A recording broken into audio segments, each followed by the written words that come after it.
প্ৰধানমন্ত্ৰী নৰেন্দ্ৰ মোদী ডাঙৰীয়াই প্ৰধানমন্ত্ৰী সূৰ্য ঘৰ বিজুলী যোজনা নামৰ এখন আঁচনি আৰম্ভ কৰিছে। এই আঁচনিখন অৰ্থ হ'ল যে এটা পৰিয়ালে নিজৰ ঘৰত 3 কিলোৱাটলৈকে সৌৰ শক্তিৰ প্ৰকল্প স্থাপন কৰিব পাৰে। অৰ্থাৎ সৌৰ শক্তিৰ পেনেল বোৰ্ড আমি লগাব পাৰোঁ। 3 কিলোৱাট যদি সৌৰ শক্তিৰ পেনেল আমি লগাওঁ, আমাৰ ঘৰত খৰচ আহিব 1.5 লাখ টকা।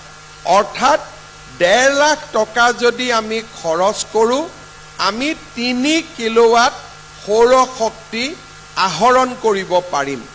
কিন্তু সাধাৰণ মানুহে 1.5 লাখ টকা ক'ৰ পৰা দিব?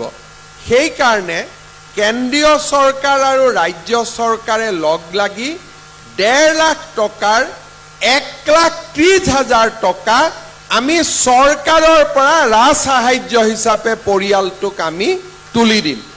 অৰ্থাৎ মাত্ৰ 20,000 টকাহে পৰিয়ালটোৱে খৰচ কৰিব লাগিব আৰু 1,30,000 টকা ৰাজ্য আৰু কেন্দ্ৰীয় চৰকাৰে দিব। আমাৰ অসমত 170 ঘৰ পৰিয়ালে ইতিমধ্যে আমাৰ আঁচনিৰ জৰিয়তে এই পেনেল স্থাপন কৰিছে আৰু 2 লাখ ৰাইজে 2 লাখ ব্যক্তিয়ে এই পেনেল স্থাপন কৰাৰ বাবে আমাক আবেদন কৰিছে। অৰ্থাৎ আমি যেতিয়া 2 এদিনতে মই গুৱাহাটীত প্ৰেছ কনফাৰেন্স এখন কৰিও সেই পৰিয়ালসকলক মই মাতি তেওঁলোকৰ হতুৱাই তেওঁলোকৰ অভিজ্ঞতা বৰ্ণনা কৰাম। তেওঁলোকে আমাক জনোৱা মতে সৌৰ শক্তিৰ পেনেল লগোৱাৰ পিছত দিনতে কাপোৰ ধুৱে, দিনতে ফেন চলায়, দিনৰ ভাগত তেওঁলোকৰ বিদ্যুতৰ মিটাৰত এটকাও বিল নহয়।